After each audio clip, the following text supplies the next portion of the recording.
Hey,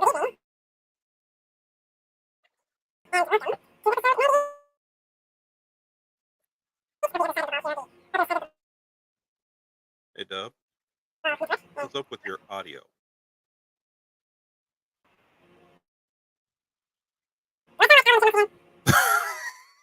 Mizzle said Alvin is back.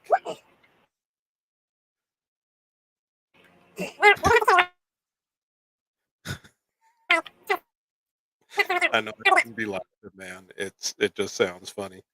He said even Knox said sounds like Alvin. DJ Scribble.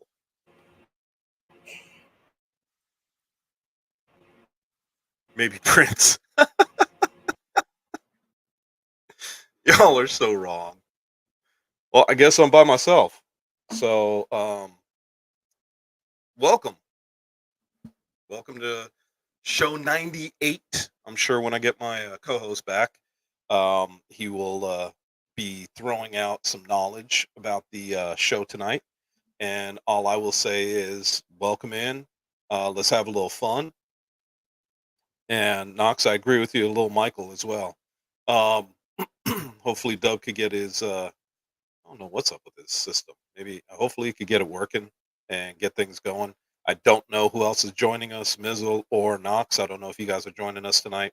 Let me know in the chat. Just want to kind of find out. But hopefully everybody's good, man. We're trying to get things moving in the right direction. We will have fall brawl coming up for everyone, obviously later this year, and obviously we'll be talking about all the goings on with that and us being. I think you're back at Matter Academy.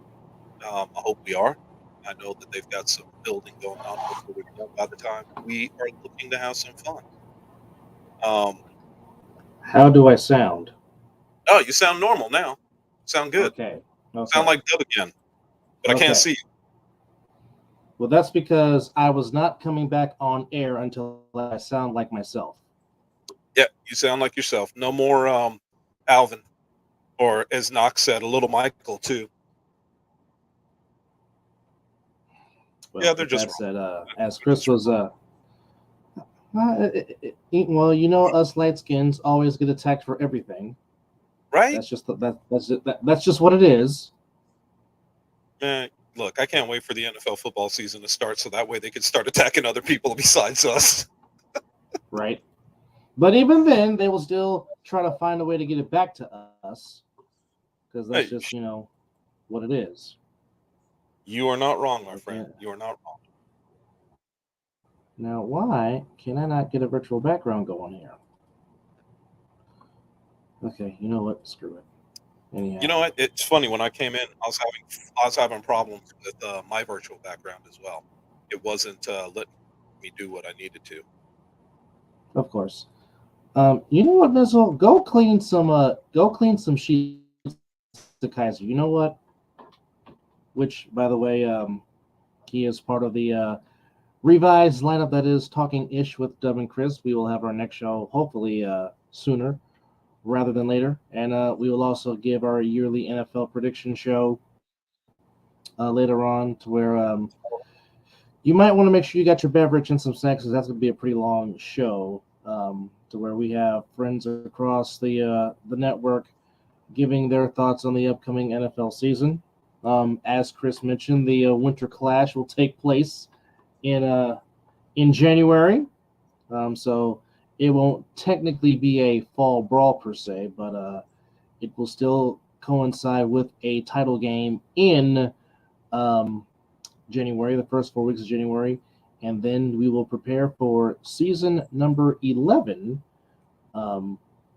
It's crazy. in the ASMFL, to see if the Insomniacs can indeed do something that no other team has done, which is three-peat. You know what, Acehole? You be quiet, okay? How about that? All right? This is just going off. One guy that's not on the damn show, and he's just going off. Well, he likes to do that when he's at work. Although he'd probably be saying the same thing if he was here on the air, knowing him like I know him. dang Probably. asshole. But anyhow, Don't get him now going. Don't get him here's going. I don't need to get him going. He can get going off of his own leisure, and you know that. But a question I did want to ask you, sir, True. is Yeah. is is the stealth, that the Silver State Stealth, is that a team for the winter? Is that a team trying to be trying to be a legacy team? Do you have any information on that? So, you know what? I don't have a whole lot on that. What my understanding was that there was going to be some new teams coming in for Fall Brawl, and I can't speak 100% on it. I know that Derek was looking at doing a few different things with Fall Brawl, and also to Mm-hmm. bring stuff forward into the regular season. So we're basically going to have I think we're going to wind up with different divisions. So teams are playing more competitive games. So it should be interesting. It should be interesting in the 2025 season. Fall Brawl is going to be interesting as well because I think we're going to see some new teams. And he's thrown out a few things, and I don't want to speak for him for sure. But I know he's thrown out even last week when we were all on here. If you remember, he even talked about doing a tournament style for Fall Brawl this year. Correct. Yes. Yes. Yes. So I'm just asking because I know the Silver State Stealth, which is done by Coach Lee. He's been having tryouts, so I just wanted to ask if you possibly had any information about that. If they were trying to be for the spring or for the winter clash coming for January, that remains to be seen. But there were some posts out there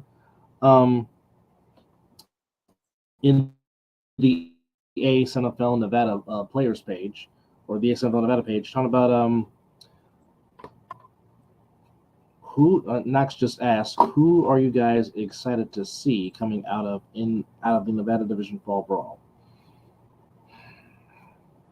Well, for me, I will say I really did like how the Alienators played this past Fall Brawl. Obviously, we got introduced to Jaden Webb and Devontae Moncrief. Those two guys were a very dynamic duo for that particular team in the Alienators. I hope they would come back. For one, because they have very nice, cool-looking jerseys, and it sucked that their jerseys did not glow in the dark in the nighttime. But definitely was interested in seeing those two play. I mean, it was interesting seeing how some players from the Force participated during the fall. Will that happen again? That remains to be seen. Mizzle just said from the Mizzle and Dub show he would like to see how Sick bounces back. Which version of Sick will we get in this Winter Clash? And the same thing with the Insomniacs. Which version of them are you going to get? Are you going to get the core players, or are the core players going to take the fall off and let the, I guess you would say, the B team, if you will, take the reins during this winter clash and just rest up and get ready for the national season? That all remains to be seen. Like I said, all this stuff will start in January. If 2-5 comes on, maybe he can give us a little insight because he is on a conference call at this moment. So right now it's just myself and Chris entertaining you, the masses, here on the Other Side of the Ball Network on episode 98. With him, I ducked off because I thought it would only be the two of us on. Oh, okay. Well, there was some questions put up there in the Son of Ball page. One of the votes was they want to know who do you think is the rookie of the year in AC? And Knox has a question for Chris. Who do you want to see, Chris? Oh, coming out of the Fall Brawl? I think that was the same question, right, that he asked you. I don't. Yes. At this point in time, I'll I don't post know back who's up going to be again. in the Fall Brawl. Okay, I don't know who's going to be in the Fall Brawl. So my curiosity question is, who are we going to have? I would like to see a couple of new teams, to be honest with you, and then I would like to see where we go, because the legacy teams, obviously, like we found out from last year, there's a lot of question marks on how that was all going to break down. I don't know if it's going to be any different. I have no idea. I haven't been told. So basically, for me, um, I'm excited to see new teams in Fall Brawl. Funny enough, I was just over at Verizon. My daughter's phone was having a little problem, and one of the kids there played for the Pit Bosses last season. Oh, nice. And so he said he was looking for a new team to jump on. And I told him, well, you know what? Give me a call.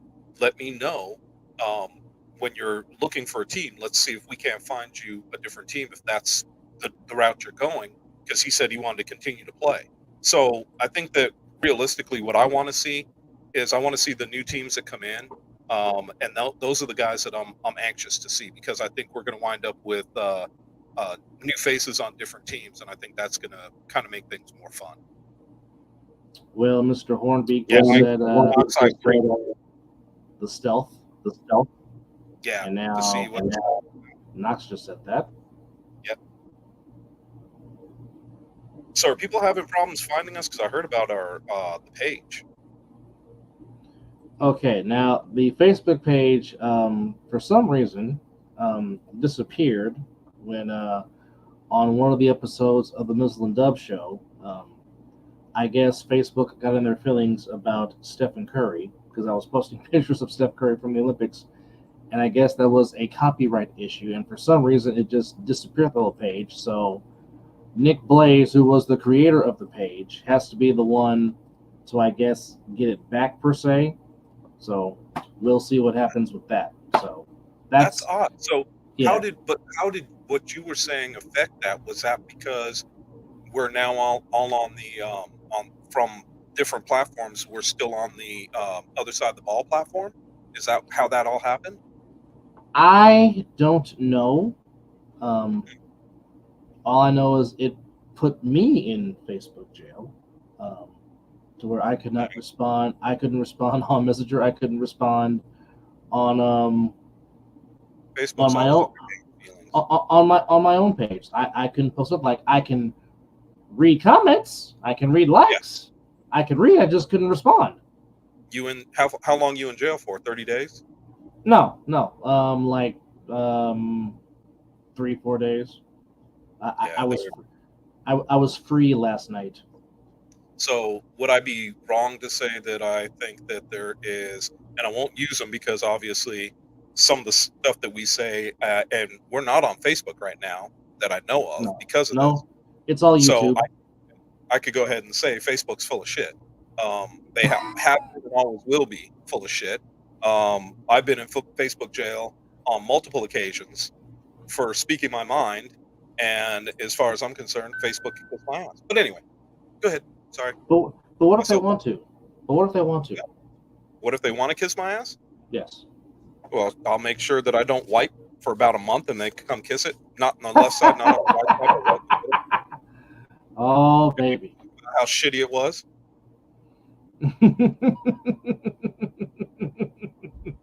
I've kind of had it with them because they were actually gonna delete my account and sent me an email, had me jump through all these flaming friggin' hoops, and then when I went back to them and said, you know what, no, I'm contesting this, they dropped everything. And they never told me why or what I had done to move to that place, when all I said was I laughed at somebody's post about some dude throwing the ball to his son. We all know how it's going to end. He was tossing the ball to his son playing baseball. His son was looked like he was between 4 and 5 years old. The kid hit a absolute dinger right at him and hit him in the nuts. And so I laughed at that. Yes. I thought it was funny as hell. And somehow that got the whole thing started, and it was right across. I'm like, come on, man, really? So I mean, it's look, dude, I'm so sick and tired of Facebook, because it's like, oh well, you got to follow our rules. You know what? Go fuck yourself. That's me being very honest. Go fuck yourself, Facebook. Folks, we call that passion.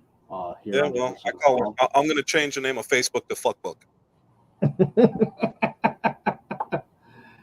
Never at a loss for words, one Chris Vera. But one of the questions asked, on the A7FL Nevada page was we want to know your opinion on Rookie of the Year for A7.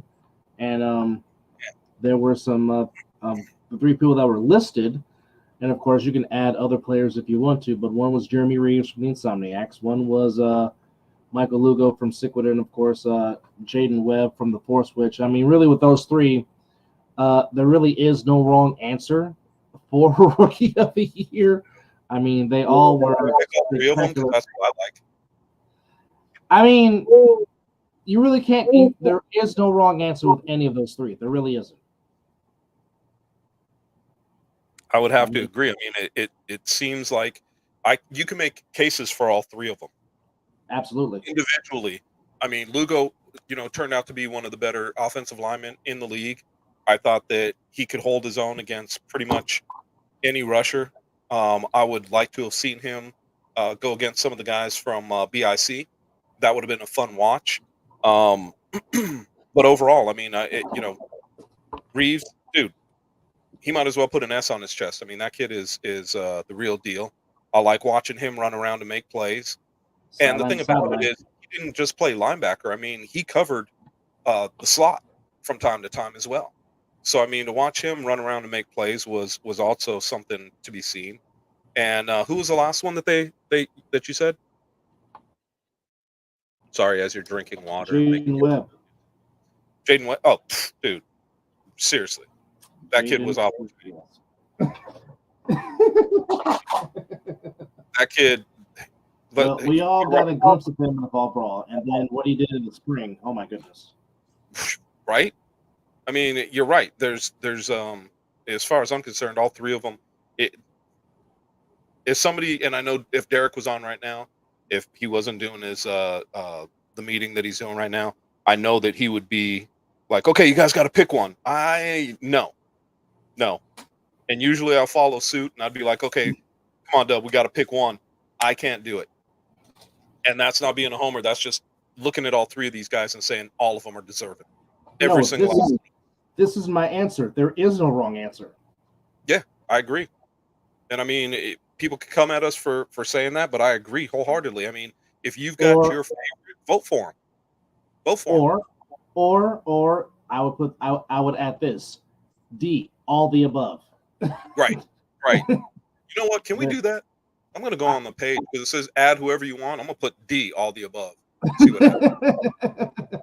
Eric will be pissed at me. Chris, why'd you do that? Well, dude, because there's not a wrong answer. There is no wrong answer when it comes to those three gentlemen and the contributions that they made to their respective teams this past season. Obviously, Lugo was a huge part in Sickwood beating the Insomniacs in the regular season before the Insomniacs got revenge. Were encountered back in the playoffs. I mean, Jaden Webb. I mean, what did he not do offensively on throw and return, playing on defense? Was a huge contributor for the Force during the spring. I mean, with there is no wrong answer with that particular trio in regards to Rookie of the Year. I got to show this because I didn't realize that Knox had put that there. Oh, Free the Light Skin? Yeah. We need to be free. You right. Yeah, we do. We do. Y'all dark skinned guys just kind of get in our shit all the time and don't let us say what we need to. But I appreciate y'all. Oh. That breaks my heart. I did not know that. What's that?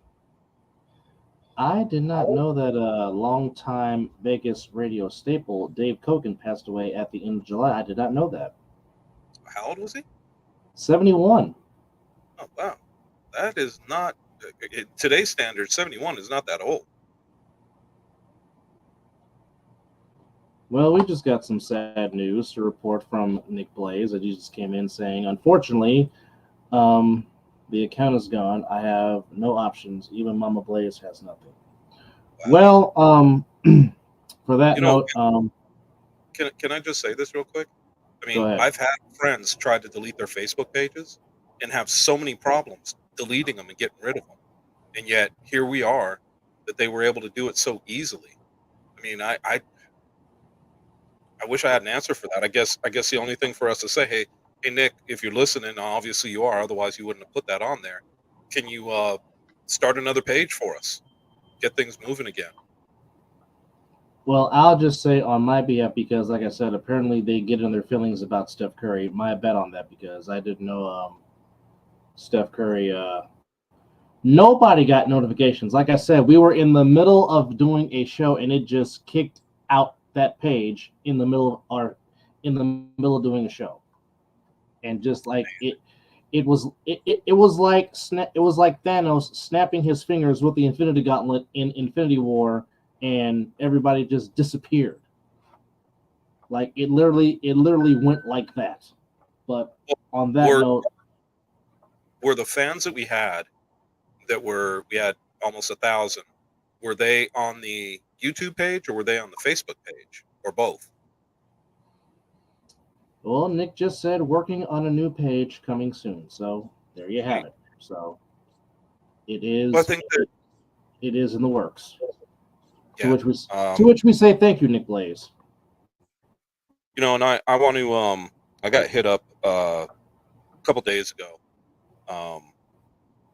friended by one of the kids that plays, and I'm sorry for I don't want to offend anybody for calling them kids, but um, anybody who's that much younger than me, I got to call a kid. But anyway, uh, Mr. Lee or Mr. Hold on, let me make sure I'm calling him by his right name. I hate to freaking say this wrong. Lee Brook. So he plays. He's in Florida. The Thanos is. Mhm. So anyway, No, because I was going to ask you that because he also sent me a friend request. I was like, who is this? well, I took his friend request and I'm looking through it, because I wanted to see what he's about, and there's a couple of guys obviously from A7 that are friends with him, and funny enough, my nephew and my cousin are both friends of his as well, which I thought that was Okay. very interesting. But what he does is he Indeed. does caricatures, so he turns any picture you have into a cartoon, Oh, and got it. Okay. it's not bad. And so I told him, What's I said, I'll give him a shot. I'll give you a shout out. You know, he gave me the kind of the full court press, and I'm okay with that. I get it. He's hustling, and I'm all right with anybody who's hustling to make a dime. So I just told him I'd give him a shout out on the show. So there you go, well? I sir. And mean, as I told you, post your stuff, include me in that post, and I will make sure to repost it for you. if he would like to come on the show to promote his business, maybe we can do that for him and give him a visual platform for him to talk about his product. Because Yeah, might not be a bad idea. we're all about trying to help somebody get started and get their promotion stuff going. This, then, the third here. Because everybody wants an opportunity. Just like we've been doing this podcast, to which it's hard to believe we are 2 episodes away from reaching the magical number of 100. That is, We got to do something special for that. I agree. We got to do something special. Like we wholeheartedly got to do it at a bar. We got to have nothing but guests. We got to do something special. Oh, and by the way, just real quick, I'm going to try it. I'm not saying it's going to work, but I'm going to try to be Tony Stark for a second. And hold on. All right, he's going to try to do some Did that Iron work? Man Did we stuff. get back our page? Well, you need 5 stones for that, my guy. Well, shit! I thought it would be good. If only that was the case. Which, by the way, interesting to see. Robert Downey Jr. come back to Marvel. I'm now portraying Victor Von Doom and putting on the Doctor Doom mask. Yeah. And I don't want to go down too far down that road. We could do that on our show on Talking Ish. But the more I look at some of the stuff that's going on, it's interesting to see how A7 is turning, right? And what I mean by that is just the talk, what people are saying. More and more people that I talk to, and I'm in Vegas quite a bit now, working with this new job that I'm working with, and I get to see a lot of locals. And I was pleasantly surprised of a lot of the guys that I talked to within the industry I sell into, which is the electrical industry, Hmm. along with lighting. More and more people, hey, do you know so and so? He plays for this team, and it's like, yeah, I know who that is. Oh well, dude, I didn't know about A7. He told me about it. Now I'm watching. I'm always watching you guys play, and aren't you one of the commentators? I'm like, yeah, I recognize your voice. Yet these are people I've never met in my life. So some of them, not all of them. The interesting one was, and that's when we had Zelly on the show. I was going to tell him, I ran into a gentleman at one of my customers that was a big fan and knows him, and I showed him that last play where he kept Pack from going anywhere with the hit, and at the end of the game, and he was blown away. He said, "Man, he kept telling me about it, but I didn't see it." So I showed him the last two plays of the game, and he was impressed. So it's interesting to see how this thing is starting to spread. It's interesting to see how more and more people are looking at playing, um, because they want something a little bit more impactful than flag. So, and by no means am I Hmm. downing flag at all. I'm not. But I mean, hell, I played in I that mean, league heck, for 20 some odd years. So, it's about to be an Olympic sport at the next Summer Olympic Games in Los Angeles. And I mean, well, heck, it just, have you heard some of the names that they want to come and play yeah, in the flag league? I mean, in the yes. flag in the Olympics. I mean, we're talking. Um, I heard Micah Parsons saying that he would like to start training for it, and then I was watching Hard Knocks with the Bears um, this morning as I was getting ready, and lo and behold, who do I hear? Caleb Williams. Hey, is this true? I would love to quarterback for the Olympic team.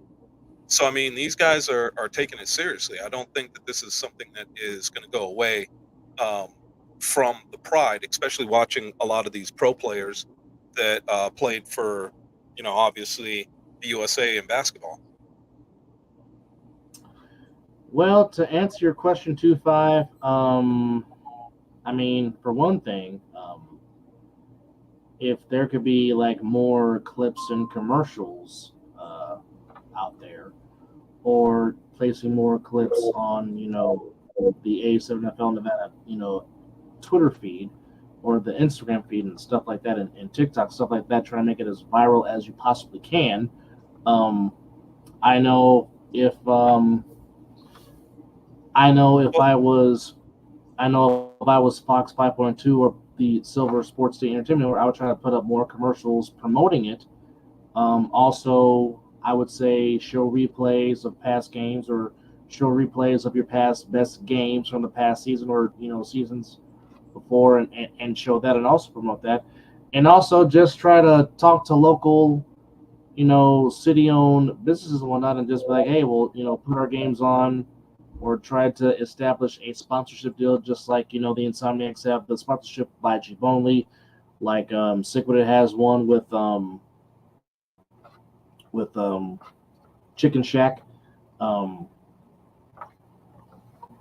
and well, I mean, speaking of, look, I think that all those are great ideas, but I think the one thing that we can do that really brings attention to it is because I mean, we all have friends and family that are on our Facebook pages, right? So correct, correct. if you're doing things on the Facebook page and you're doing clips of games and showing different things, and we as members of A7 start putting that on our Facebook pages, you will start to see more and more people come. Now, granted, yeah, you're going to hit a lot of the same audience because a lot of us are attached. What I mean by that is we're friends. Obviously, they're going to see the same thing, but it also There's gets out. a lot of mutuals.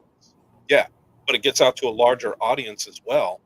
And I know I got family back east that are watching the games that are being played back east because I started posting some of that stuff on my Facebook page. So I think that's part of it.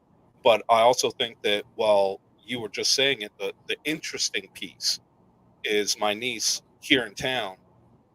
She works out at one of the off name fitness places. I couldn't tell you which one it is.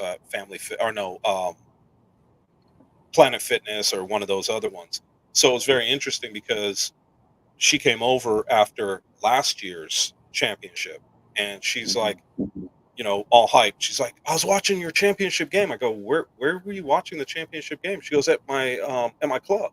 They had it on every TV. So for whatever reason, don't know how it went off, but Planet Fitness or whoever she worked out with had it playing on all their TVs during our championship game on Sunday. So I thought that was very interesting. And I'm like, well, you know what? If we could get more and more people, like you just said, doing and tuning in, because I mean, realistically, Championship Sunday, what else is being played? So I think it's a perfect time for us to, well, let me back up and say, I think we are the perfect segue to get everybody ready for the NFL. What I mean by that is our championship game gets everybody's juices flowing for NFL football. I think that if we are smart, we kind of utilize that to say, and I think Matt Ryan said it, it's very tough to compete against the NFL because of the way they're put together. And I kind of tend to agree. However, we can also say very easily, yeah, we might not be able to sit there and say, okay, yeah, we can compete with them, but we can very easily say we're that that springboard, if you will, from no football into the NFL. Or you can say that we are the appetizer, for lack of a better term, during the. It's like, okay, after the Super Bowl, no football. Come watch us from March to July to get your taste buds going for the NFL. I mean that's a very good segue. But I mean, like I said, I mean you've seen people get involved. I mean, just last year we got former head coach Mike Tyson involved with the combine in Bullhead City, which he was a part of the broadcast. Obviously, gave me and Sky the best video bomb of an interview during that. But I mean, just his involvement. Other players from the NFL Alumni getting involved and were interviewed. Like I said, what happened last year in Bullhead City was a huge win for the league. And then fast forward to this year, things happen. But I mean, at the end of the day, you want to try to enhance as best you can to try to get sponsorships, because Lord knows I've been advocating, like, Under Armour, come be our uniform distributor, or hey, or how Scott is keep throwing CVS out there and Tony Romo and whatnot. I mean, if this league could get a national TV deal, I mean that would be huge. It'd be over with. But the thing that I was going to say is that you have to kind of and this might be a little bit of speculation on my side, but you have to kind of wonder when you have coaches, NFL coaches, and you know who I'm talking about. I don't always like to drop names, but screw it. Ben Roethlisberger has come forward and say he can't stop watching A7. Then you have Mike Tomlin saying the same thing. You've got other players that are starting to watch the game. You've got guys like Snoop that wants to be involved in A7, loves the game. They see what this is all about, and what we have to do is start to take control of that and make something different happen with it. I mean, if you were to get him to run the LA division, Snoop, with his influence, I'm just putting it out there. I mean, heck, I know that I've been harping and hyping for a Bay Area NorCal division. If somehow E40 was to get involved with this, with his entrepreneurial skills and invest in this, who knows what it could do for the market out there in Northern California and the Bay Area. I mean, if I'm just saying, this has an opportunity to really possibly go somewhere, but everybody has to come together as, for lack of a better term, for the common good, to try to see the bigger picture, because there possibly can be a bigger picture to this. I think I think what Derek's doing with his meetings and trying to get everybody on the same page, I think is going to do nothing but help. The reason why I say that is because we're kind of fractured, right? You have the East Coast, you have the West Coast, and like I said last week, you know that needs to go by the wayside. This is all about A7, and now there is no longer Big Brother on the East Coast and Low Brother on the West Coast. Now we're just brothers. So to me, it's now time to come together. Let's put all the BS aside and let's promote to bring A7 to where I think it belongs, which is in the forefront. And I think it should be something where guys are looking at this and saying, okay, I didn't make it in whatever league.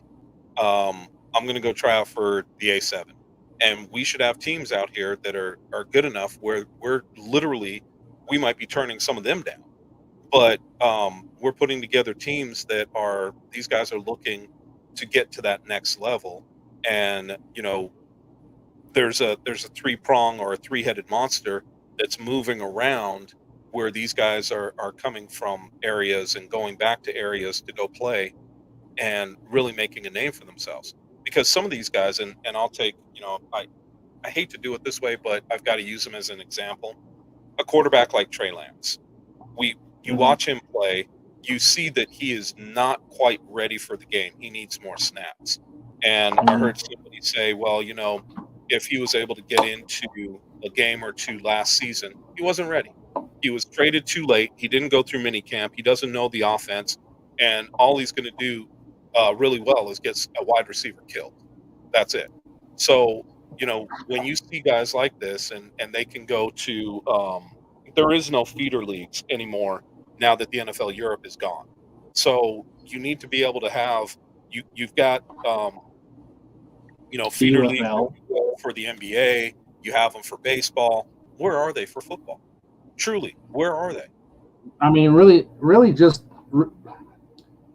in layman's terms, really, it's just the UFL and that's it. But I mean, but also, even that is so limited. But I mean, when the news broke out that a former All-Pro, former cornerback for the Raiders, Giants, and Cardinals, when DRC Dominic Rodgers-Cromartie decided to go take his talents and play for the Nightcrawlers. There was that, which was huge, which gave us some notability, gave the league as a whole some. Well, hey, they might have something going down here. If stuff like that continues to enhance the league, like I said, at the end of the day, the goal is for everybody involved in this league to eat Yeah, and to eat mightily. So, like, if one gets it, damn it, we all get it. That should be the ultimate end game. That should be the ultimate goal. Because I know, and I mean, if Florida was to get some ownership that cared, like Derek does, and like Mr. Perez does in the Cincinnati, Indianapolis division in the Midwest, and of course, if the Northeast could get in order to invest that cares, as the previous gentleman I just mentioned, and if that get the ball going, and then you can get into some other regional areas. I mean, again, how much would the league enhance if we were able to go into the Texas Oklahoma area, or if we were to go into the Del, hold Arizona? on right there. I just want to say this really quick because you're Okay. talking about probably one of the biggest states that has the most football area and talent and can really bring something to the A7 in Texas. And Mm-hmm. I really think that, because Texas looks at football differently, and we know this. Mm-hmm. It's a damn religion in Mm-hmm. Texas. And Mm-hmm. I think that if you're able to get A7 to be put together in Texas, you're talking probably about, uh, my thought would be because of the division and the areas that they do it by, you're probably talking about 4 to 5 different divisions in Texas alone. Mm-hmm. I mean, realistically, um, the Dallas area, which would, I don't know if it would extend to Fort Worth because they keep some of that area collapsed on purpose when they do some of these high density areas like you have in Texas. Because I mean, you get outside of some of these areas and there's just not as many people. But I think in my eyes, when I stop and think about it for a minute, I'm thinking about Dallas, the Fort Worth area as being Hey two, Travis. about Hey Travis, Houston. how are you? What's up, Trav? The Houston area as being another area. There's so many different areas that you could lock into with the Mm-hmm. A7 Mm-hmm. where these guys would be battling the hell out of each other just from Texas. And I mean, whatever heck, team comes out of Texas, you damn well better keep your eyes open for. well, heck, I mean, don't forget. I mean, El Paso's the passage through to Arizona, so you got that. You got that connection. Of course, Knox has talked about Colorado. You got. Excuse me. I mean, Thank you. there's a lot of melting pots that could possibly the A7 can possibly sprinkle across, if it can all work out and come together, if you will. Well, thank you, Travis. I appreciate that. I think you guys are all right, and I think that Colorado is a big piece. I think that Phoenix area is another big piece. I mean, we don't. I didn't realize I've got family down in that area.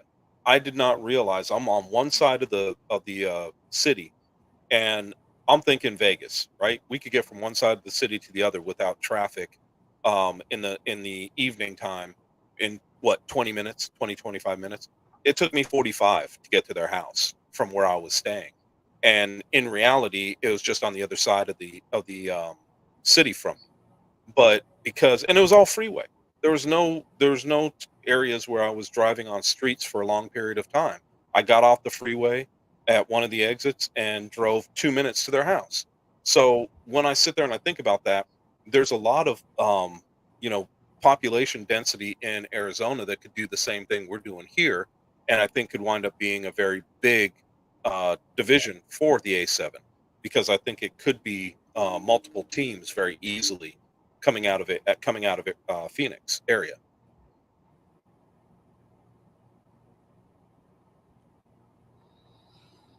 I mean, yeah, I mean that is that is quite yeah. I mean that has the possibilities. Well, I mean, you know, dude, let's be real. Um, Football is something that is not going away, and we heard from multiple people where what their thoughts were on football, and their kids playing football, and that was not the I guess what I would say, uh, you know, the end all be all, right? But Mm-hmm. the bottom line is what I started to see and what I started to understand was that, um, from more than one person, a lot of kids are now starting, rather than starting in tackle football at 4, 5, 6, whatever. They're starting in flag, and then they're moving to tackle football. So it's a very interesting dynamic that what we're seeing.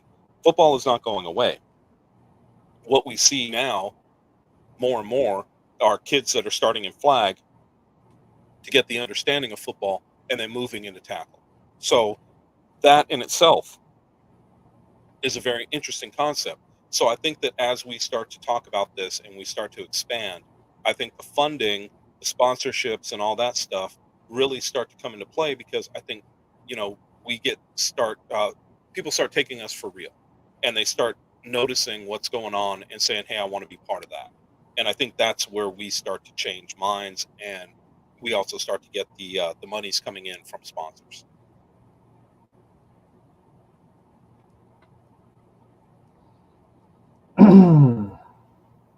Well, I just want to say welcome, folks, to episode 98 of The Other Side of the Ball. It's me and Chris in tonight as we're just talking about some stuff.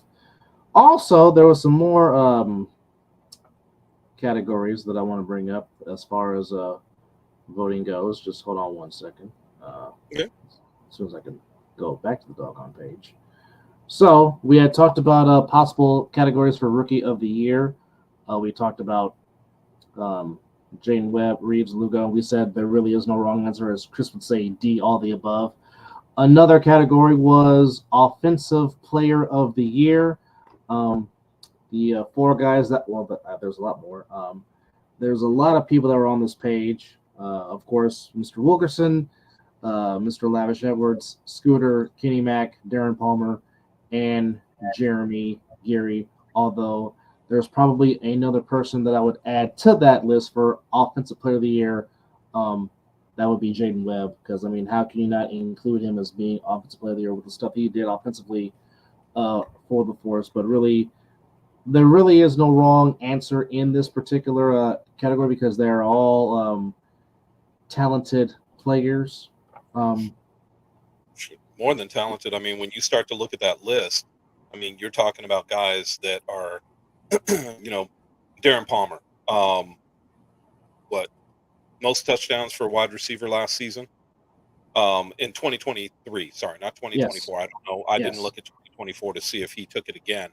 But you start to see some of these guys, and you start to ask the question, each one of them has their own. And I really think that sometimes in situations like this, we really should do it by position, because that's the only way in my eyes to give them their credence of what they've done. Right. I agree. My thought is, how do you take a Munchie and a Darren Palmer and say one's better than the other when these guys both show up and show out every single frigging game, and in many different ways? Yeah, and I mean, I would love to say something, or be able to say something derogatory about one or the other to kind of put the other one over one, and I can't. I mean, these guys are what I would consider some of the better receivers in the league, and when you watch them play, no knock to anybody, they don't disappear. These guys play. They do everything. Yeah, they block. They block downfield for their running backs or their quarterbacks, whoever is running. Then you got Scooter, who breaks a hand in a championship game and is out there still blocking for his running back. He literally became the fourth offensive lineman in that championship game. So, I mean, when you start to look at some of the stuff that these guys are capable of doing, I'm right there again with what you're saying. None of these guys, if you choose one, none of them are wrong. No, not at all. I mean, and I get it. You have to pick one. And to me, part of that is I kind of look at it and go, well, good luck. Because for me, it's like, give me, if there's 7 of them, all right, cool. Pick a number 1 through 7. Jumble them up for me. I'll pick a number, and then that's who we'll go with, because I can't, downplay any of them. Kenny Mack. Dude, I can make there should be an offensive lineman of the year award. If that's where we're going with this, it shouldn't just be an offensive player. Give me an offensive lineman of the year award. Give me a wide receiver of the year award. Give me a quarterback of the year award. All these guys that we're talking about, and even a ton of guys from back east, all deserve to have their names mentioned. So I think that it should be broken down by position, not necessarily just, okay, offensive player of the year, rookie of the year. Okay, yeah, we could pick a rookie of the year. I get it. NFL does that. We could do that. Many other leagues do that. We could do that very easily. But when it comes to these positions, dude, it in my eyes, you almost have to do, do this by position. And I agree with Knox. You also need a special teams player of the year award, because I mean, you got guys. How do you leave a Danye Lyons out after what he did in the championship game? How can you leave him out after what he did all season? And not to mention, do you put him up there too on the defensive side because of what he was able to do against what was considered one of the better receivers in the league in the championship game? 2 catches. Yeah, I mean, come on, man. These are things you cannot overlook. Period. So that's why I just kind of look at this thing and it's like, oh man, I is it Well, just better that I don't vote? I mean, I don't I don't want to go that route. But at the same that's like time, that's it's, like if you are a father that's saying pick your favorite child. No, because you love them all in your own unique way. They are both special in their unique ways. That's like that's yeah. Okay, Knox says that ain't why I said that. There's more special teams players deserving. now I agree with Knox, and I know that eventually he'll get to the point of the guy throwing the ball. We all know where he's going with that. So I mean, we, we can look at these in different lights, but what I'm saying is, when it comes right back down to it, we have to kind of take the blinders off and understand that you know there's guys that are great coverage guys. There are guys that are yeah, Knox, I know you're going to tell me I'm wrong. That's fine. Um, there's guys that are just great coverage guys, and they make tackles when they need to. And the thing about it is, I look at what happened um, with the Force and how some of their players made a difference once they switched up their 3-on-1 guys. But I also look at what happened with the Insomniacs once they changed one guy, two guys on their 3-on-1 attack. Mm-hmm. So I think that when we start to look at these things, you have to start kind of standing up and paying attention to them. Because my question mark is Zelly doesn't go in there. Mm-hmm. We see another 2 returns, Mm-hmm. and these are things that we can't answer. I get it, but the question mark's still there. Would we see something We know what happened when he did enter the game. Once he exactly entered the game, it changed everything everything? a lot. I mean, we all knew that Cannon if once Cannon gets a hold of you, you're more likely going down because he doesn't. It's very hard to break his tackle once he gets a rub at you. Um, Yeah, and Knox just said my it's point not doesn't exactly. always have to be a It ain't return. always going to be a returner. What about those guys that are making? Well, that's why I'm talking about Cannon right now. I mean, Yeah, I go back to last year. Cannon and Stone Stevenson put the clamps on BME Keys. BME Keys had that one good return at the start of the game, and really the 3-on-1 was not a factor at all for the Nightcrawlers in that after that, championship game in Bullhead. yeah, Again, we go back to July 21st. Pack Money, the speed. He is a very fast man. Once they took out Cody Johnson and inserted Zelly, Pack Money was not a factor in the 3-on-1 for the rest of the game. Of course, Zelly made that big tackle before Munchie settled with the interception. But again, just I mean, and right after that, Zelly was like, you know what? I don't care if I play offense more. Just put me out there on 3-on-1 because I want to. I want to run through somebody's chest, in his words. and he So did. And then like you said, Cannon. Look, the thing about him is, I love the kid because he will let Stone. He'll even initiate the contact. Then mhm. he'll let Stone come up and grab the man, and once he knows he's got him, he's going after the football. He's going to try to rip The that strip, football out of yes, your hands. And yes, how many times did he do that last year? yeah, a Right. lot, And yeah. so that is something that is kind of a specialty for him. And that gave the Insomniacs multiple chances at the end zone again. So yeah, Mm-hmm. I agree with you, Knox. I think that and I was messing with you, of course, but I think that there's also a special teams award that I think definitely needs to be guys need to be named for it, because let's face it, there's just like in any other when it comes to football, just like in any other style of football, if you will, you've got you know you've got to win at all 3 levels: offense, Mm-hmm. defense, and special teams. Mm-hmm.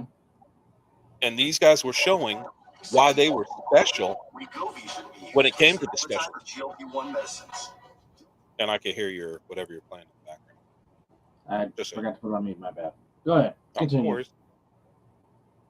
That was it. I mean, I agree. I agree with Knox 110%. I think that there's stuff that needs to be awarded, and I think that guys deserve those awards. And I think that when we start to look at this from a standpoint of not just the returner, which we've seen gets the award, but what about the coverage guys? The coverage guys deserve it too. I mean, these guys are making sure these returners who are special. Let's not kind of downplay that.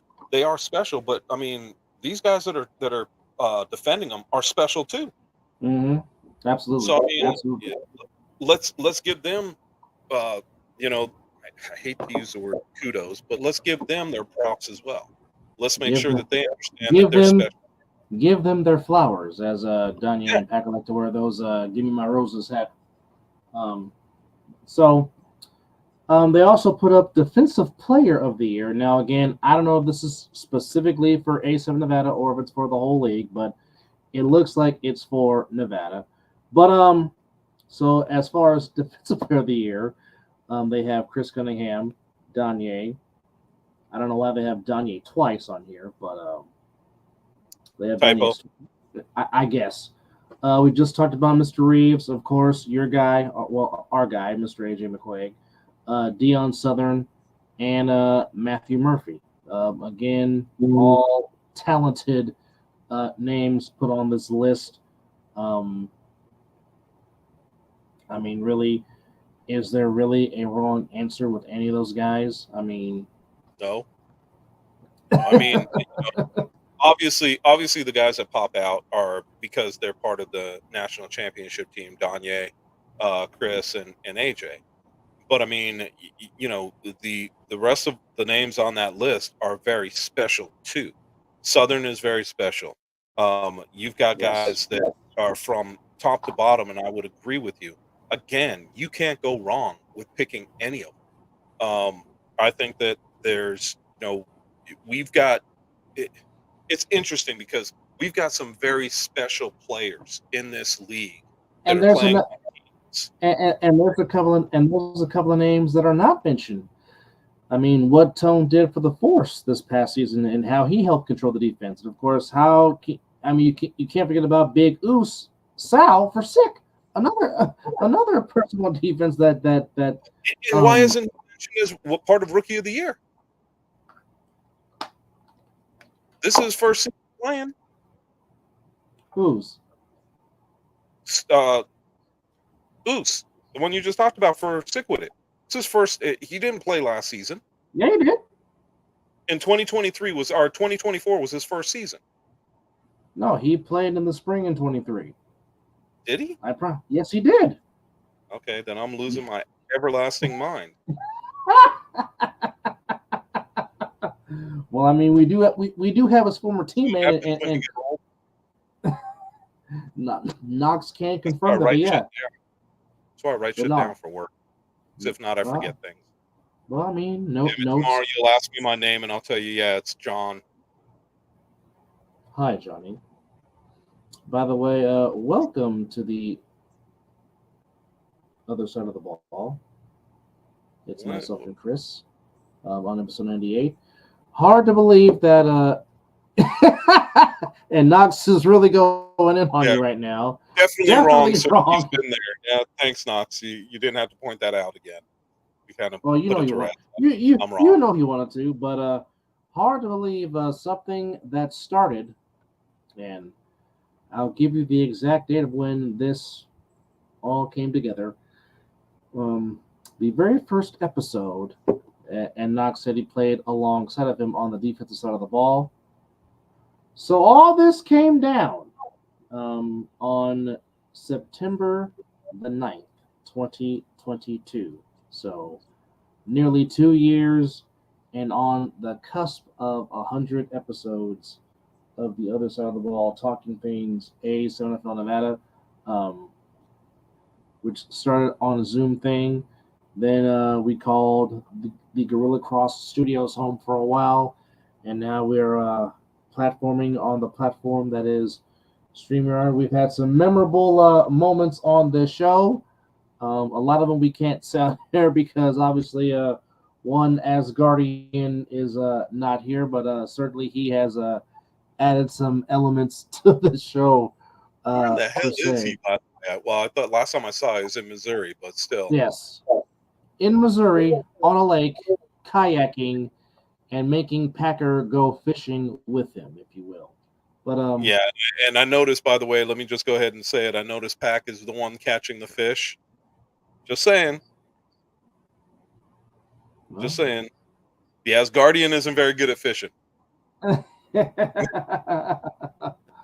I mean, I I I mean, I'm just saying. I mean, it's Love you, just Viking. Don't get mad at me. I'm just pointing it out.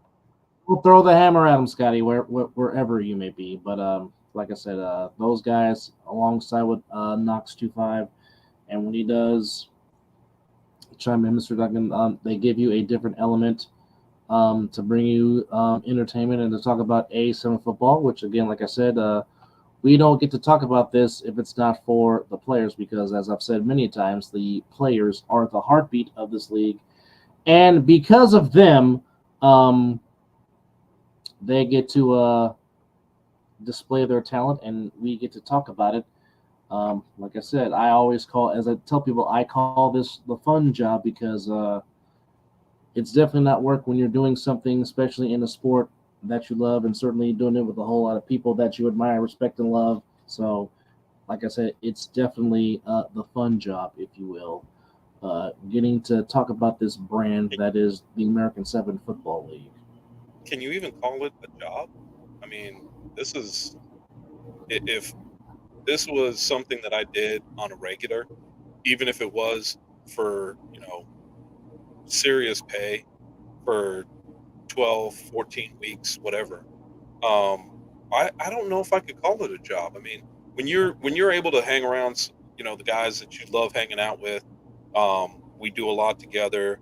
Uh, you know, you and I will be watching our boys play each other come October, and the situation is as we go through this, I don't know that I can really call this a job. This is fun to me. This is something that I would do every day if I could.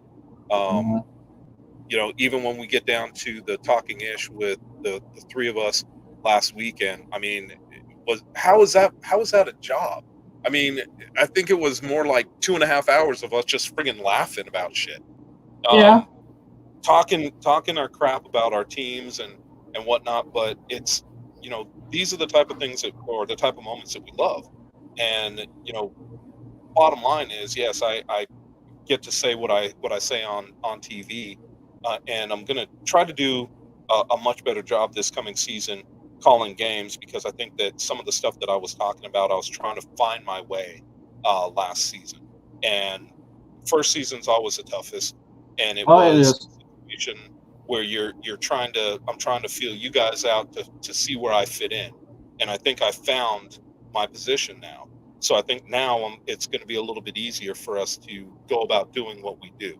It And always it always is the first review, because I know when I came in last season, coming in trying to be a color guy, um, and then trying to find my voice to see, okay, where do I fit in with Casey and Scotty, and then of course now trying to do the same thing, now being the play-by-play guy, and trying to what, how can I set you up, how can I set up Scotty, and go from there. So I mean, it's always a work in progress, and I want to say I think our stride hit as the season progressed, and I'm looking forward to the Winter Clash in January, and of course season 11 in March of 25. Because I mean, like I said, for some of us, I mean, I know for me personally, I'm trying to use this platform as best as I can, to the best of my God-given ability, to have some network out there. So you know what, that ball-headed light skin, he's got some talent. Let's try to hire him.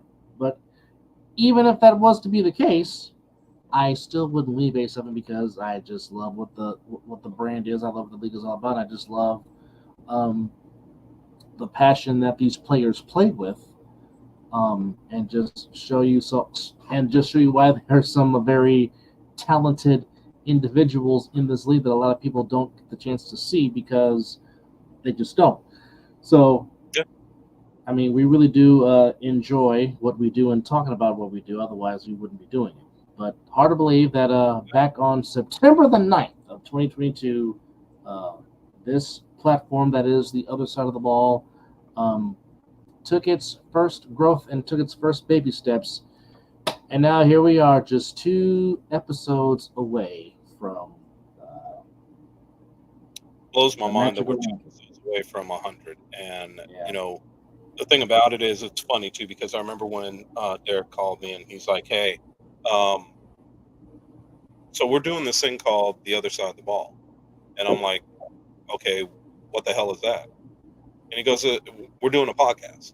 I said, oh, okay. Well, cool. I'll start listening. And he was like, no, I want you to be part of it. And I'm like,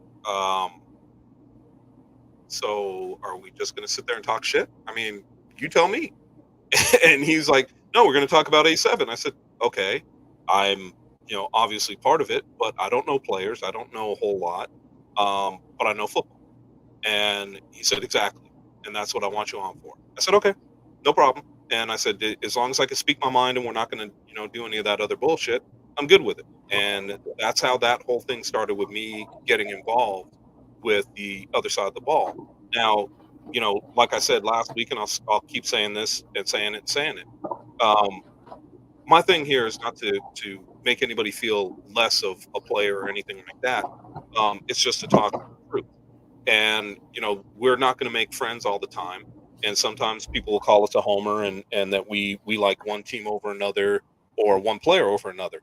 Fact of the matter is, I'm going to give flowers, and I'm going to steal your line there for a minute. I'm going to give flowers to the players that I see that are doing the best job.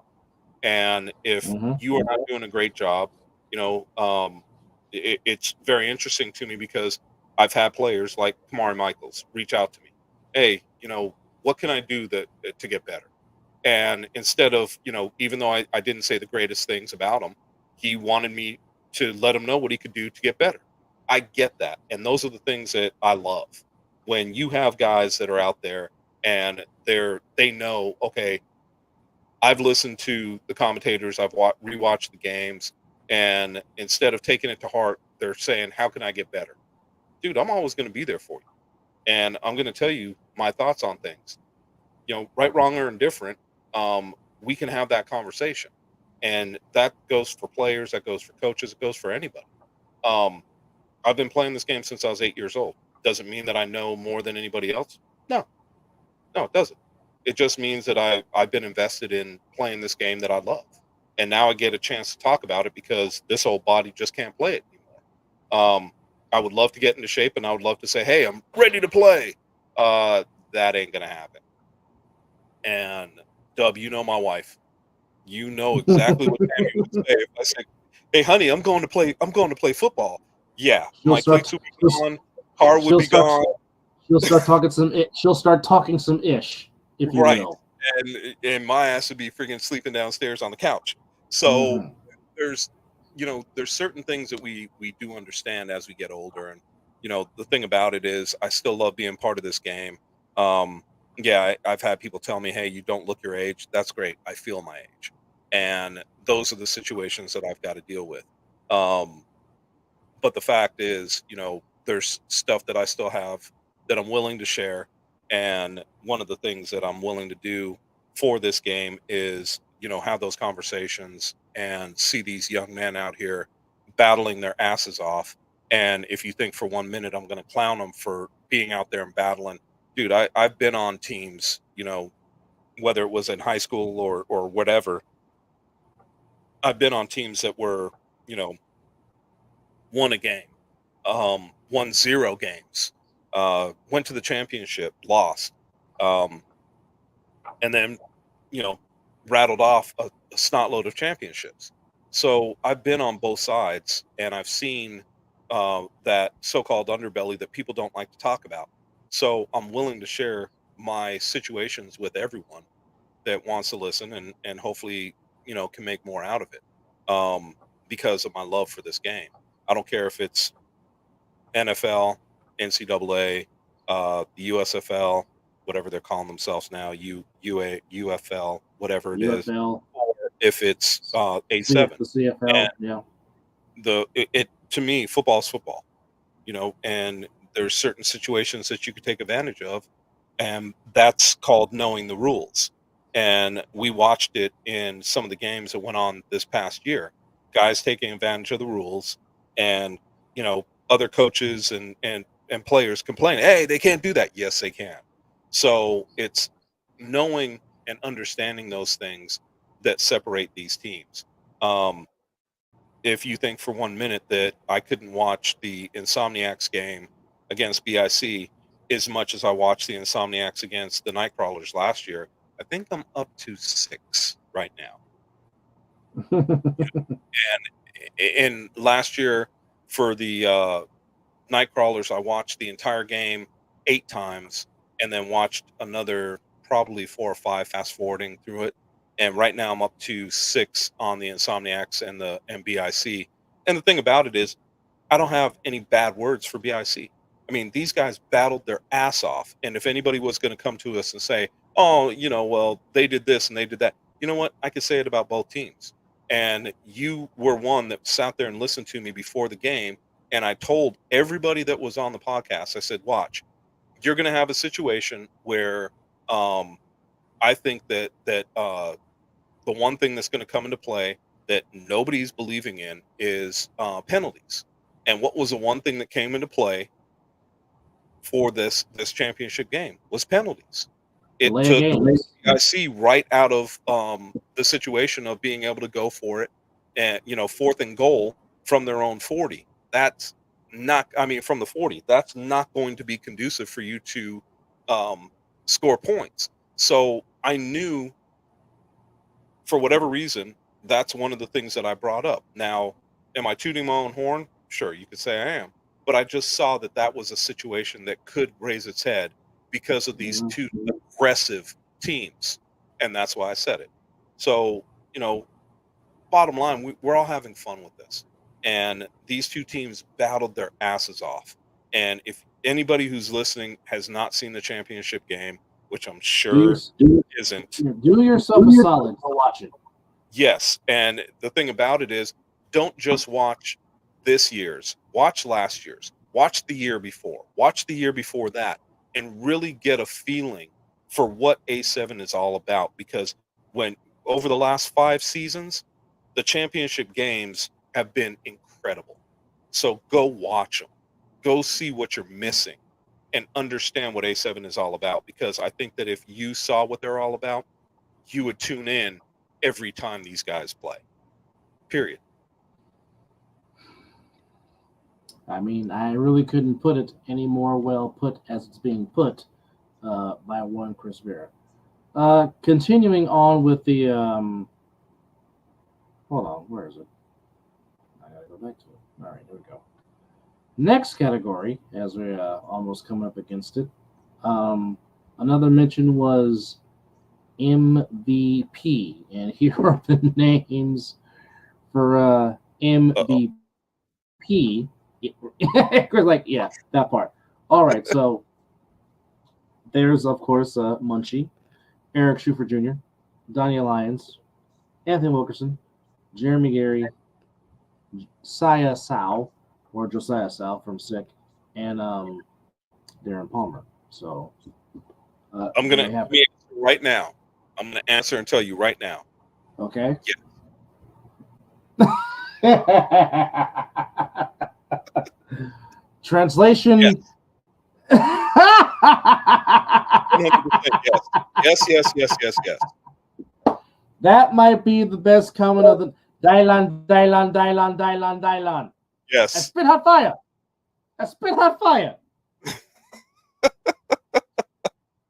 Dude. That was good right there. Yes, it was. Good. I mean, heck, I can possibly add Jaden Webb's name in there. MVP wise, I think that he might be one name that you can throw in there. But I think the one piece, and I'm going to let you go through this, but I'm going to ask you, the one position or the one piece that I don't think is on there is Coach of the Year. Yes. Yes. And if it's not, I why think not? I think that should be a category. Absolutely. I think so too, because I think that there's situations where, you know, as much as and trust me when I say this, I think that some of that and the reason why it hasn't been on there is because we've seen so many player coaches from back east where they don't Mhm. think that a coach is necessary. And I get that. I totally understand it. I'm not knocking them for it. But at the same time, when you sit there and you look at what some of these coaches have been able to do on the West Coast, I can't take that away from these gentlemen. James, incredible coach. Mhm. Um, whether it's him or whether it's Mark Gray, whether it's some of these other guys that are out there coaching, they coach, Mac, another great coach. These guys deserve their flowers and they should be on there as well. I think that there should be a coach of the year because these gentlemen deserve their flowers for what they're able to do with these teams because they make decisions. Now, granted, and I get it. You can make the argument, well, there's multiple coaches on the Insomniacs, even player coaches. True, Mhm. but Mhm. they all still come through James. And I think that, JB is probably one of the better coaches that I've seen. And I think that one of the guys that I would never ever take anything away from is Mark Gray. I mean, these two gentlemen, along with along with Mac, are some of the better coaches that I've seen in this league. And I'm not taking anything away from the East Coast whatsoever because I know they don't have coaches. I know they do a lot of player coaching, and I'm okay with that. But I mean, you've got guys out here that are really making tough decisions in these games, in these championship games at that, that are going to resonate and might actually be a situation where you're talking about them 10 years from now going, "Oh, do you remember when coach made this decision and it wasn't a good one?" And they're still living up to what they're doing. But not just that. I mean, but the three head coaches you just mentioned, Mark, Coach Max Smith of the Force, and James. I think what is forgetting is they have staffs. Yes. They have. Yes. It's almost like an actual football organization with who they have on their staff. Because I mean, we Well, go and back. and the award goes to the whole coaching staff, in my Mhm. eyes. If you Mhm. win coach of the year, the award goes to the whole coaching staff because trust me, it's not lost on me to watch James do what he does and to watch Dyson do what he does and watch all these other coaches that are underneath these gentlemen do what they do. I mean, Jason, these are Tommy. some incredible personalities and incredible coaches that are out there doing what they can for their teams. And it's a very interesting piece to watch these guys do these things because they are not what I would consider slouches. These are Mhm. guys that are out here doing what they do, and I'm just blown away with what they can do. Well, again, I'll tell this story again. While we were obviously, I was privileged to be a part of the trip to Philadelphia and New Jersey. But I mean, just the Saturday before, we're in house number two, and like I said, it's Wilkerson and Mack and Reeves and a whole lot of Insomniacs players, and Coach Tommy and Coach Jason was in the second house, and they're watching dissecting film of the BIC, and here they go, it's pointing stuff out, talking about okay, this matchup right here, or you guys do this, do that, or if we do this, this, and this. I mean, they're just literally game planning for the for their opponent, and it was just just the structure of it all, and just how they had just attention to detail. It was very I'm just sitting there, and like I said, I'm just there in a sense for moral support or just contributing however they want me to contribute. I'm just there sitting like I'm just saying, well, I mean, this really does show that they really are a unit, and it really is to have the It old three blows my mind musketeers with what they cliche, do, doesn't it? one for all and all for one. Yeah. I mean, look, it was no different of what we did when I traveled with them back east to Cincinnati when they played the Chaos. I sat there and watched the coaches dissect what Chaos was doing, how they were doing it, and the piece that I can say now was even what defensively what they were looking at with Keno. and little keys, little things that he did that I'm just sitting there listening to them talk about it and blown away with what they were dissecting. And the thing about it is, um, I'm standing on the sidelines watching this game unfold, and the first, one of the first plays or one of the first series um, was AJ absolutely leveling Keno. And that was a situation where, um, one of the things that they talked about was the fact that if you kept him in the pocket a little bit longer than he wanted to, you had that opportunity to get that sack. And AJ did not slow. I mean, this dude, and this is why I said last year he was my defensive player of the year, because this man did not slow down. He understood the assignment. He understood what he needed to do and just absolutely leveled the guy. And, Mm-hmm. you know, I'm standing on the sidelines and I felt and heard the thud of him being sacked. And I'm just like, dude, I don't know if Keno's getting up after that. And it wasn't a knock to this young man. It was just watching AJ not just run into him, but literally run through him. And the way you would teach a defensive player to treat a running back or a quarterback. If you've got his back, dude, and you can see his nameplate, level his ass, because that's sending a message. And to be honest with you, nobody talks about it. I'll be the first one to say it. I saw a different quarterback from that standpoint on. Mm, Top 5 plays of the year. Knox, I'm with you. I think that's another thing that we should be voting on, and I think that is something that once those top 5 plays are picked, should be on our, whether it's on our Facebook page or anybody else's. I think that they should be replayed over and over, and I think that it's also something that should be passed along. or maybe we should try to reveal that on the 100th episode, the top seven Maybe we plays should. of the year. Maybe what we need to do is get together with Derek and talk about the top 5 plays, and that's something we reveal on our top Or se- 100. or top seven plays of the year, since we already said it. Yeah, yeah, would agree with that. Or I could also take it a different route and say, because we're Vegas 777, might be why we should just do this top 7. But I think that it's one of those situations where I'm not just going to look at Vegas plays, because I'll be honest, I saw some damn good plays from back east that I would put in that top 7 for sure. Well, it doesn't have to.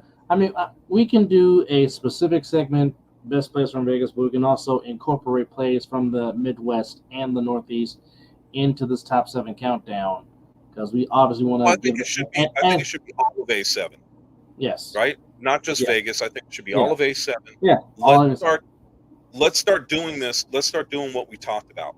Let's Yeah, is it still Vegas versus everyone? Sure. It is 1,000% that. But let's also keep in mind that now it's all about us. And when we say us, it is East and West and Midwest together. Let's pull everybody together. Let's pull everything together, and let's make a top 7 where we're talking about every division, and we're talking about these guys, because I mean, there's some plays, and I think Dub, you'll agree with me. There's some plays that we can put together right now that I saw this season, the U versus BIC. Mm-hmm. There's obviously some top plays from the championship game. There's some top plays from the playoffs. Well, There's some obviously, top plays at every level. and also there was the historic making 109-yard 3-on-1 return for a touchdown that took Yes, place in Florida. exactly. These are all things that I think need to be talked about, and I think that these gentlemen deserve their time in the sun. And I think that as we start to give these guys their flowers for what they were able to do, it allows you to have that recognition from your contemporaries, where guys are telling you, hey, you did a damn good job. Some of the returns this year have been outstanding. I mean, just incredible returns. We've also seen some outstanding coverages from these 3-on-1s. We've seen some interceptions that have just been just incredible. Some offensive plays to come up with the top 7 is going to be very difficult, and that's at best. Mhm. And I'm just saying it. But I think it'll be a ton of fun trying to do it. For sure, for sure. Well, final thoughts before we put a bow and a wrap here on number 98. Before we say so long for now.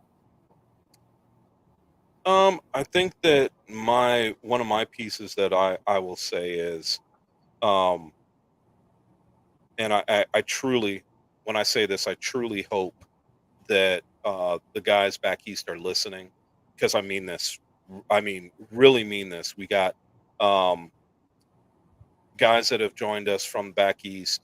We've got guys that have been on this cast, that we've talked to, and I have a ton of respect for.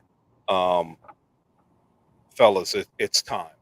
It's time for us to come together as that fraternity that I talked about. It's time for us to put things together as a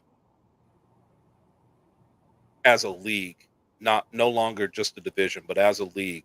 It's time for us to all come together and have some fun with this, and really start playing off each other and lifting each other up rather than pulling each other down. So, you know what? RTU, Loud, everybody. I don't care who you are, wherever you are, you're all included in this of what I'm saying. It's time for us to all come together and really push to have each other get over the top. And that's a shout out to everybody. I don't care your background, I don't care what's going on. If you're part of the A7, you're part of the family. So let's really start to push that, and let's start to make a lot of hay together, and let's make things our own. Let's start pushing each other. Let's start making things happen and really put A7 over the top. I think that's and by the way, no knock to over the top. Love those guys. I ain't saying nothing about that, but it's time for us to really start to pull together and make this league into something that I think it can be. So, Dub likes to say it. I'm gonna steal it, Dub. Take care of yourself, but more importantly, take care of one another. And I know I'm not saying that exactly the way you do, but I think it's time for us to really start to watch out for each other. Well, on that, there really is nothing that I can possibly add to that. But I will say we like to thank everybody for chiming in and hanging out with us, as it was just me and Chris here on this 98th edition of The Other Side of the Ball. We will see you next Wednesday for episode 99, the Warren Sapp 99th edition of Can, The Other Side of the can we Ball. call it the Get Smart 99? The Agent 99. The Agent 99. Missed it by that much. Yes. Yes, love 99? Yes, 99. That's for the old heads. Everybody else that doesn't understand that, y'all too young, look it up. Yes. Look up Don Adams and Barbara Eaton as Agent 86 and Agent 99 on Get Smart. Yes. One of the great TV shows of the 60s and some of the great secret passageways in television history. So we are really showing our age now. But nonetheless, for Chris, for Live at 25, for Scotty in their absence, and of course the executive producer of all this stuff, Mr. Duncan, and of course Nick Blaze, who again will be working on another Other Side of the Ball Facebook page. Again, my bad. I'm sorry. I didn't know they were sensitive about Steph Curry photos. My bad. Anyhow, thank you guys for watching. And yes, indeed, you guys you guys indeed take care of yourself and each other. And we will see you on the other side of the ball.